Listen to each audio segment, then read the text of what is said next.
Welcome to another episode of Home Truths, where we're here with Ellie Starkwood. Ellie is an ADHD coach and consultant who we met at Disrupt HR back in May, where Ellie delivered a brilliant talk on the role that AI can play in creating inclusive workplaces and the impact that that can have on your bottom line. So what we wanted to talk about today is just to dig into that a little bit more. You had 5 minutes at Disrupt HR. So this gives us just a bit more opportunity to kind of dive into the detail. So I'll start by just asking, just tell us about what you do. What is an ADHD coach and consultant? Yeah, so I'm a type of coach. I actually started as a traditional coach. Mm-hmm. And then shortly after I set up my own business, I got an ADHD diagnosis and kind of loads of things slotted into place from my whole life. Everything suddenly made sense. And when I was looking for an ADHD coach for myself, I kind of had this fairly obvious light bulb of I'm already a coach. Yeah, wait a minute. Yeah, hold on, I know how to do this. Maybe I should look into specialising. So I did a year-long kind of specialist training qualification, and through that, I learned so much about myself and my own brain. And now I work with people with ADHD or with ADHD and autism combined. And it's really about helping them to understand their brains better. So understanding why we do what we do, so why we respond the way we respond, why we find certain things difficult, we behave in certain ways. And once you have that understanding, it makes so much more sense. Yeah. But then when you're looking at coaching, so either your goals, ambitions, challenges you're trying to overcome, having that, we call an ADHD lens, so having that understanding of your own brain and what's going on really helps to actually get to where you're trying to go. And I think that's one thing that traditional coaching misses if you're neurodivergent, because you don't have the context of why something is going on the way it is.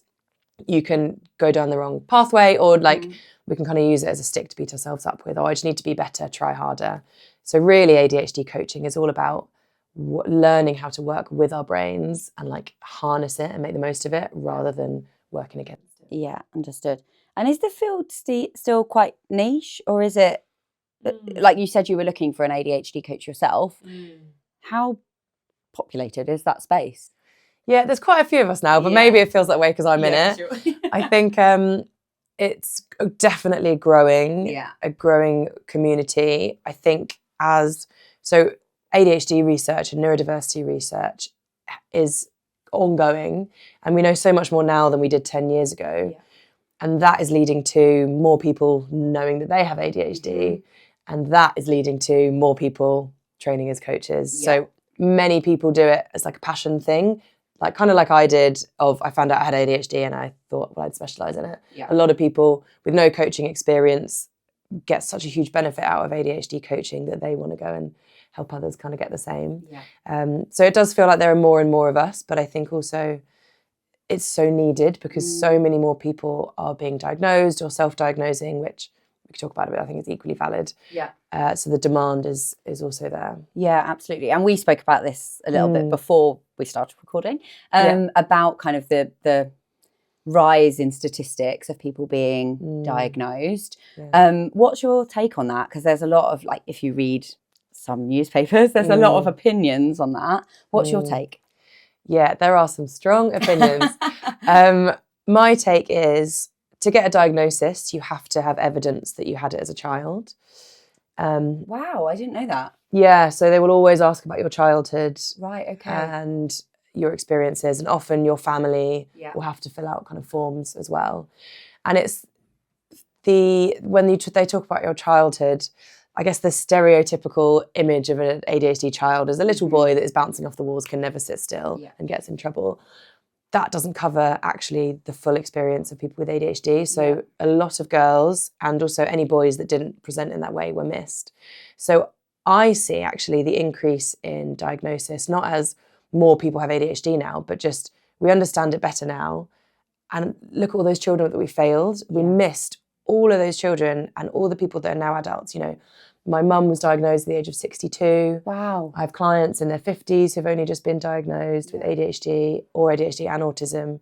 And they've had a whole life of feeling like they're finding life harder than everybody else and not knowing why. Yeah. So I actually see the increase in diagnoses as a really positive thing, that more people are just understanding themselves better and getting this validation. And it's a real failing of 10, 20, 30, whatever years ago of those children then. And that ADHD lens must be even more important when you're diagnosed later in life, I guess, because it, as you said, like clicks everything else into place. Yeah, 100%. And it's really common actually to have quite a negative internal narrative, because there's a statistic that's been a little bit debated, but essentially a neurodivergent child is going to have heard 20,000 more negative sentiments about themselves by the time they turn 12. And if you think about when you're developing as a child, that all those negative things you hear about yourself, that becomes your internal narrative. And then you've got schools telling you you're stupid, or you're naughty, or you need to try harder. Or, you know, if you were bright and therefore got through, you know, kind of on your brightness rather than your ability to focus and concentrate, at some point in your adult life, that you trips you up. Exactly. Yeah. Completely trips you up. Or, you know, when you have the structure of school, maybe that works for you, but as soon as you're an adult and you don't have so much structure. Yeah. So we call it late diagnosed. So diagnosed as an adult.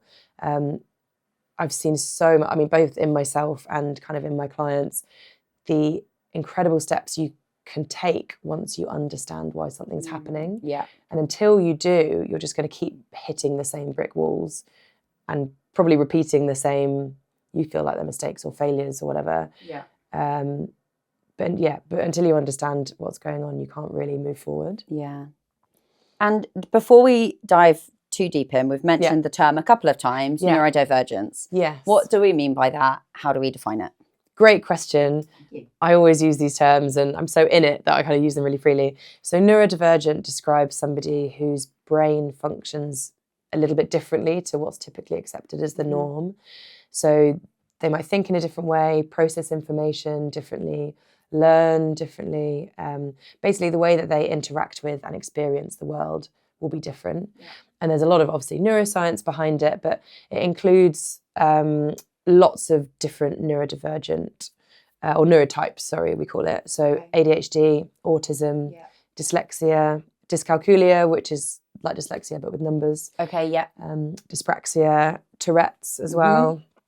And there's ongoing research about other, you know, is bipolar part of neurodiversity, for example. That's kind of current research. Our understanding of neurodivergence has really developed over the years as well. So, for example, 10 years ago, you could not be diagnosed with ADHD and autism at the same time. They had to, you could only be diagnosed as one or the other because they thought you had to be, they were separate. Now we know that you can, not only can you be diagnosed with both, but actually 20 to 50% of people who have one will also have the other. Wow. So it's amazing that it's flipped from 1 to 50% of people being diagnosed in the same way in 10 years. Yeah. So research is really ongoing. Yeah. And it's a really exciting field to be in, actually. Yeah, I bet. Lots of changes. So if we, as you did in your talk, kind of apply your coaching and what you do to the workplace, what does neuro-inclusive leadership mean for you? Yeah. So I think, first of all, inclusive leadership is important for everybody. Yeah. We know that there's so much research to show that if people feel a sense of belonging at work, not only does their well-being increase, their engagement and their productivity improves, right? Yeah. So it's good for business. Yeah. I think neuro-inclusive to me means understanding that not everybody's brains work in the same way. And actually the typical working world we kind of created this environment where it works really well for most people, but if you're neurodivergent, it really doesn't actually. And at the talk that we met you at, you talked a lot about why it's important and kind of the impact that this has ultimately on the bottom line. So why is this important? Yeah, definitely. I think it's really easy for people to kind of switch off and think, oh, it's just about making people happy. That's too fluffy, blah, blah. Yeah. But the numbers actually back it up. Yeah. So neuro-inclusive companies that have been able to create an environment that is inclusive for their neurodivergent employees, add 28% higher revenue to their bottom line. That's amazing, isn't it? I mean, yeah. What CEO would say no to 28% right. bottom line? Right. So we know that neurodiverse teams as well. So that neurodiverse teams meaning a mix of neurodivergent and not neurodivergent. We know that they can be up to 90% more productive. They're 8 times more likely to innovate. So actually, when you are creating this environment where everybody can work to their best, you're getting huge, huge benefits from it. Yeah, and I suppose that innovation point, you know, thinking differently is a total superpower in the workplace, isn't it? So actually, if we can give the space and the tools that are needed to create inclusive workplaces, then it's only going to be positive. Yeah, exactly. So 28% on the bottom line, that sounds great. Yeah. How do we get there? What small tweaks can managers make in the workplace to make some big impact? I think always start by asking the individual, what can I do to help you work at your best? Yeah. I mean, really, we could be asking that to everybody, couldn't we? But particularly if you have ADHD or, you know, you're neurodivergent, there might be some things that are just making life harder for you. Yeah. I think managers need to be prepared that their employees might not know, because as individuals, we're all kind of learning about ourselves as well at the same time. But always ask the individual first. Also because we all experience our neurodivergence differently. So how I experience ADHD will be different to one of my clients who experiences ADHD and their sister, you know. So we all have kind of different strengths and challenges. Strengths-based approach is really effective. Again, there's loads of research that shows strengths-based approach is good for everybody, but particularly if you have ADHD with that very common negative internal narrative, you're already going to be telling yourself, I'm not good enough. So as a manager, focusing on somebody's strengths is going to make sure they stay in that kind of regulated, feeling positive about themselves space. Yeah. And when somebody is allowed to lean on their strengths, you're more energized at work, you're more excited about work, you're feeling good about yourself, so you're going to do better work and be more invested. Versus if you are just told, oh, what you need to improve, that is demoralizing, and we all know. Yeah. Also, there are some like even smaller tweaks, like making meetings, don't make them too long. You know, if it's online, allow people to go off camera if they need to. If you would like people to, you know, particularly in my role as a workshop facilitator and consultant, I love to have cameras on, but giving people permission to like turn it off when they need, having breaks, being allowed to kind of stand up and walk around the room. Meeting notes as well, if you can use these AI note-taking tools that are actually becoming really widely used now. There's so much cognitive loads, there's so much like brain power in writing notes and listening at the same time. And with ADHD, your working memory is much, much smaller, so that can be really difficult. So just small things like that, sharing agendas in advance, they can make a real difference. Yeah, just to set people up for success, really, isn't it? Exactly. Yeah. And you touched on one of the things there, AI. How can we use AI to help us get there? So there are 2 key ways I think that AI can be really beneficial. The first is some software, some tools that other people have built that utilise AI. There's tools like Motion that help you prioritise your work. One thing that's very challenging, particularly with ADHD, is that prioritisation. It can take a lot of effort to work out what is the highest priority and work on that, and what order should I do things in and how long will things take. So Motion takes all of that brain power away, and it just helps you to put all of your energy into actually the work itself. There's tools like Textio that help you write or help your language be more inclusive. So particularly job descriptions and job adverts. That can help make sure that you're not putting people off from even applying to your roles.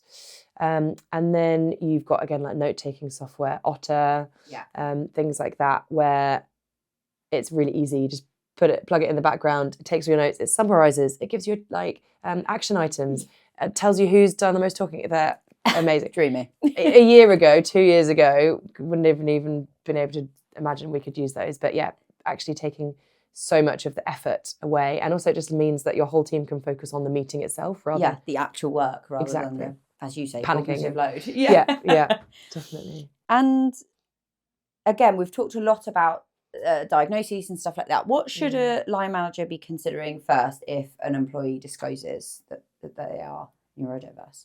Great question. And whenever I run workshops or training for managers on how to kind of support neurodivergent or ADHD employees, I often get the question, oh, but how do I know they're not just making it up?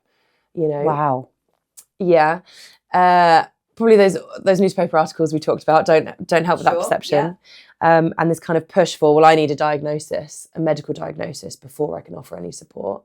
But the challenges there are NHS waiting times are so long. 5 years. One NHS trust has a 10-year wait time for an ADHD diagnosis. 10 years. 10 years, yeah, for a diagnosis. And if you think about in that time, all the support you're going to be needing but you missing. Can't get any support in. Yeah. If you want to pay privately, it's at least £1,000, often two, and then you have to pay for all of your medication yourself as well. So it's really actually, a diagnosis can be really inaccessible. Totally. And is it a situation that we have a lot in this country, that where it's kind of a postcode lottery as well? So in some counties you can get diagnosed like this, but in others, and as we have more and more remote teams. Absolutely, yeah, real postcode lottery, like you said. There is something called Right to Choose on the NHS, where you can request to be put to a private provider, but referred by the NHS, so they'll pay for it. Yeah. But again, wait times, a year, 2 years. Again, real postcode lottery of which ones you can even access. So essentially, getting a diagnosis is not as easy as popping to the GP, as easy as getting some antibiotics or something. Yeah. It's a really long and complicated process.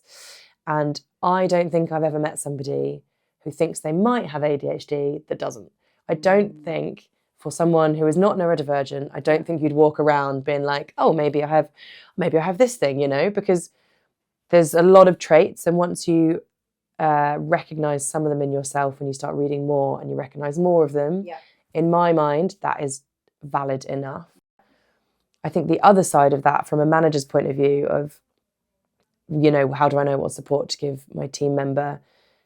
Even if somebody doesn't have ADHD, but if they are finding a loud office environment difficult, why wouldn't you help them to be in an environment where they can do their best work? So I don't think it's about we can only give support to people who have a diagnosis or who self-diagnose. It's how do we create an environment overall where every individual team member can thrive? Yeah. And I think that personalisation, it's just what makes you a good manager, right? Understanding each employee differently. Absolutely. And, flexible working, allowing people to work from home can massively help if you have ADHD, if you have autism, but it also can really help working parents. It can help people who have who can't afford to live closer to your office, so they're living further away and have much longer commutes. It's not about only supporting one group and to excluding everybody else. It's raising everybody up, really. Yes, totally. So you kind of start from a point of listening and go from there. Absolutely. So I think a couple of questions to round up, but if a company is ready to get started with supporting neurodivergency in their workplace, other than employing you, where should they start? Yeah. Step one, employ me. No, great question. I think supporting managers to understand neurodivergence better is one of the most powerful things you can do. If you have an employee that is consistently missing deadlines, or a few minutes late to work, or struggles to take feedback, if you don't understand what's going on in the background, it can be really easy to revert straight to just annoyance, right? I'm annoyed with them. They need to be better. They just need to try harder. Here's the things you need to improve on. Performance plan if you're not doing them. Yeah. But actually, once you understand what's going on in the background, you can have empathy, and then you'll be able to support them much better. And sometimes it might be a really small tweak, like we've talked about. So I think that understanding. Well, I think as well, the point you made about one of the most common questions you get is, how do I know they're not making it up? I think if we started from before we even got there, if we were starting from a place of empathy and possibly kind of educating around that exactly thought, then we'd be in a better place, wouldn't we? Yeah, exactly. So educating your managers. AI also can be really helpful for putting it, you can ask it so many questions. You can tell it to be the expert in neurodiversity or in ADHD, whatever. And, you know, you could ask it, I've got a new employee starting. Here's my onboarding plan. Can you help me come up with adaptations I might be able to offer to help it work best for them? Yeah. Or I need to give somebody some feedback, but I know they struggle with rejection sensitivity, which is a big part of ADHD. Can you help me word it in a way that's going to land really well? Yeah. You can even ask AI, what are the first 5 things I should do to implement this kind of neuroinclusive workplace? Yeah. I think the AI space is really powerful for those kind of things as well. Do you think is there any danger of using AI for this? I mean, definitely. It can make stuff up. We always need to check its sources.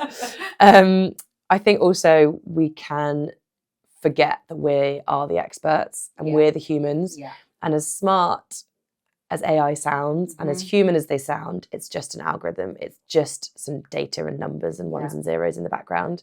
They're kind of just regurgitating things they've heard before. So we are always the experts.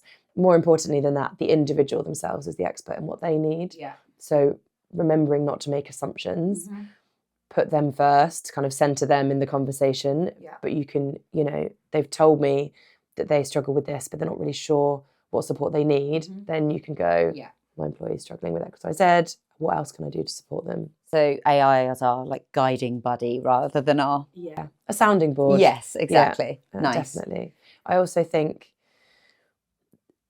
with ADHD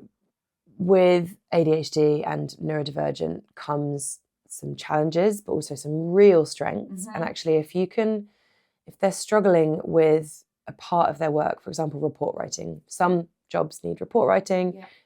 That can be very challenging. If you can just adapt, what can you do to adapt it to make it a little bit easier? Can you use a speech to text, like a dictation function? Yeah. Can you let them submit it in bullet points? You know, how can you adapt what they need to do slightly to just make it easier and lean into the things they're strong at? Totally. Rather than everybody forcing fighting against the way your brain needs to work. Basically. And AI should support us in that as well, because, you know, if we're submitting a report in bullet points, well, how can AI help to actually get to the point at which you need it to be after? Definitely. Nice. So last question, but quite a big one. Yeah. What is next for this field? What's next for ADHD consulting? I think there's a couple of key things. Personalisation at scale. Okay, yeah. So this is where AI can really come in to help. So always, you know, making sure that when you have a company of 1,000, 2,000, 3,000 employees, you can actually still personalise everybody's ways of working or allowing people to be flexible, that kind of thing. So AI is really beneficial there. I think also, rather than at the moment, we're kind of trying to retroactively fit adjustments and support. The future will be creating workspaces, policies, processes that are inclusive in the first place, rather than trying to adapt things. I think that's the next step. And really, really focusing on creating this environment where every single person can thrive, rather than everybody's a drone and has to do it the same way. Yeah. Because even if you're not neurodivergent, you'll still have preferences and strengths and weaknesses. So that works for everybody. Yeah. And then I think the other thing is just that the research is ongoing in terms of what our understanding of neurodiversity, our understanding of autism, for example. Autism in women has really changed recently. Okay. A lot of undiagnosed and misdiagnosed there. So I think the whole research field has got a long way to go as well. And I think it's really, really interesting. It's what comes out. Amazing. Thanks, Ellie. So I think my main takeaway from this is start from a point of listening and really go from there and personalise as much as possible. Yeah, absolutely. You know, once you start with a place of empathy and understanding, you're also going to have a better time as a leader as well. Yeah. And it's a win-win. Amazing. Thank you.